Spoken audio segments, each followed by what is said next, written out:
സംഭവം നിങ്ങൾ പ്രത്യേകം ശ്രദ്ധിക്കുകയാണെങ്കിൽ നിങ്ങൾക്ക് റിപ്പീറ്റഡ് കസ്റ്റമേഴ്സൊക്കെ ഉണ്ടാകുന്നതായിരിക്കും.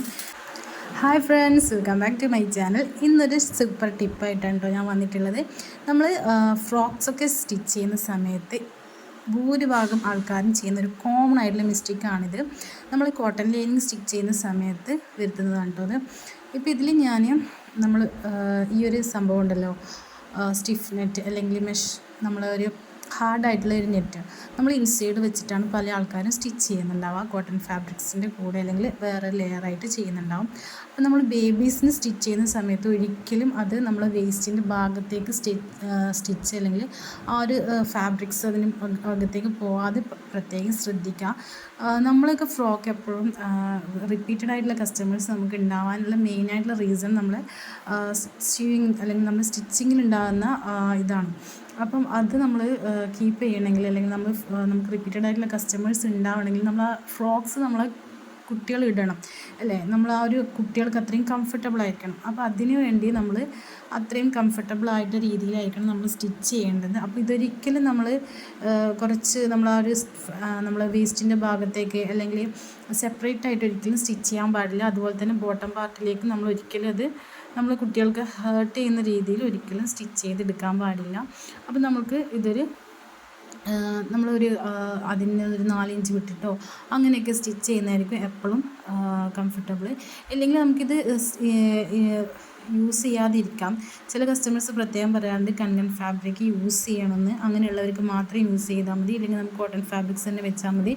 ഇനി നിങ്ങൾക്ക് എക്സ്ട്രാ ഫ്ലഫി ആവണമെന്നുണ്ടെങ്കിൽ ഹൂപ്പ് സ്കേർട്ടൊക്കെ എക്സ്ട്രാ മേക്ക് ചെയ്തിട്ട് കൊടുക്കാവുന്നതാണ്. അപ്പോൾ ഈ ഒരു സംഭവം നിങ്ങൾ പ്രത്യേകം ശ്രദ്ധിക്കുകയാണെങ്കിൽ നിങ്ങൾക്ക് റിപ്പീറ്റഡ് കസ്റ്റമേഴ്സൊക്കെ ഉണ്ടാകുന്നതായിരിക്കും. കാരണം നമ്മൾ ഫ്രോക്ക് സ്റ്റിച്ച് ചെയ്ത് കൊടുത്തു കഴിഞ്ഞാൽ ആ ഒരു കസ്റ്റമർ ഹാപ്പി അല്ലെങ്കിൽ ആ ഒരു ബേബിക്ക് അത് കംഫർട്ടബിൾ ആണെങ്കിൽ തീർച്ചയായും ആ ഒരു കസ്റ്റമർ പിന്നെയും നമ്മളെ തന്നെയായിരിക്കും കോണ്ടാക്ട് ചെയ്യുക. അപ്പം മൈ ഫാഷനൊക്കെ ആണെങ്കിൽ ഒരു 90% നമുക്ക് റിപ്പീറ്റഡ് കസ്റ്റമേഴ്സ് തന്നെയാണ് ഉള്ളത്. 1 ഇയർ മുതൽ അല്ലെങ്കിൽ അവരുടെ ന്യൂ ബോൺ ഡ്രസ്സ് മുതൽ നമ്മൾ തന്നെയായിരിക്കും സ്റ്റിച്ച് ചെയ്തിട്ടുണ്ടാവുക. അങ്ങനെയുള്ള കസ്റ്റമേഴ്സ് തന്നെയാണ് കൂടുതലും നിന്ന്.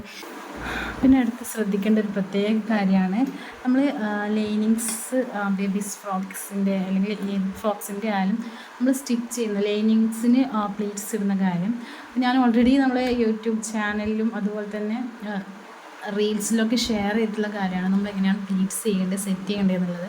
അപ്പോൾ ഈ ഒരു രീതിയിലാണ് കേട്ടോ നമ്മൾ ചെയ്യുന്നത്. ഇതുപോലെ ഒന്ന് ഫോൾഡ് ചെയ്തിട്ട് ഒന്നുകൂടെ ഒന്ന് ഫോൾഡ് ചെയ്തിട്ട് ആ രീതിയിലാണ് പ്ലീറ്റ്സ് ഇടുന്നത്. അപ്പം നമുക്ക് കുറച്ചും കൂടി ഈ ഒരു ഭാഗം കണ്ടോ, നമ്മൾ ഈ ഒരു ഭാഗത്ത് കുറച്ചും കൂടെ നമുക്ക് നന്നായിട്ട് തിക്കായിട്ട് കിട്ടും. നമ്മൾ കുറച്ച് ഫാബ്രിക്സ് എടുക്കുന്നുണ്ടെങ്കിൽ പോലും നമുക്ക് ആ ഒരു നല്ല എഫക്റ്റീവായിട്ട് കിട്ടും.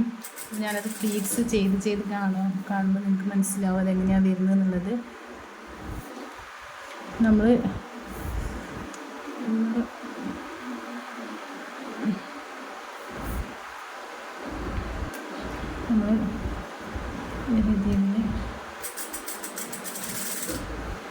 അയ്യോ എൻ്റെ സ്റ്റിച്ച് വീണിട്ടില്ല ഗൈസ്, നല്ല ഫ്ലോ അല്ലെങ്കിൽ പറഞ്ഞു വരുന്നതായിരുന്നു. അപ്പോഴാണ് നമ്മളെ മുകളിലെ നൂല് സ്റ്റിച്ചായിട്ടുണ്ടായിരുന്നു കേട്ടോ. അപ്പോൾ നമ്മൾ ഈ ഒരു രീതിയിലാണ് ഫ്രോക്സിലൊക്കെ. അപ്പോൾ നമ്മൾ ഇതുപോലെ ലൈനിങ്സൊക്കെ സെറ്റ് ചെയ്യുകയാണെങ്കിൽ നമുക്ക് നല്ല ഫിനിഷിങ്, നല്ല ബോൾ ഫ്രോക്കൊക്കെ നല്ല നീറ്റായിട്ട് കിട്ടും. അതുപോലെ തന്നെ നമുക്ക് വേസ്റ്റിൻ്റെ ഭാഗത്ത് ഒരുപാട് മെഷായിട്ട് ഉണ്ടാവും ചെയ്യില്ല, നല്ല ഫിനിഷിങ് കിട്ടും. പിന്നെ ഫാബ്രിക്സ് നമ്മൾ കുറച്ചധികം എടുക്കേണ്ടി വരും. ഇതുപോലെ ഫോൾഡ് ചെയ്ത് സ്റ്റിച്ച് ചെയ്യുന്നുണ്ട്. അപ്പോൾ ഈ ഒരു ചാനൽ നിങ്ങൾക്ക് ഇഷ്ടമായിട്ടുണ്ടെങ്കിൽ തീർച്ചയായും സബ്സ്ക്രൈബ് ചെയ്യുക, ലൈക്ക് ചെയ്യുക, ഷെയർ ചെയ്യുക, സപ്പോർട്ട് ചെയ്യുക. താങ്ക്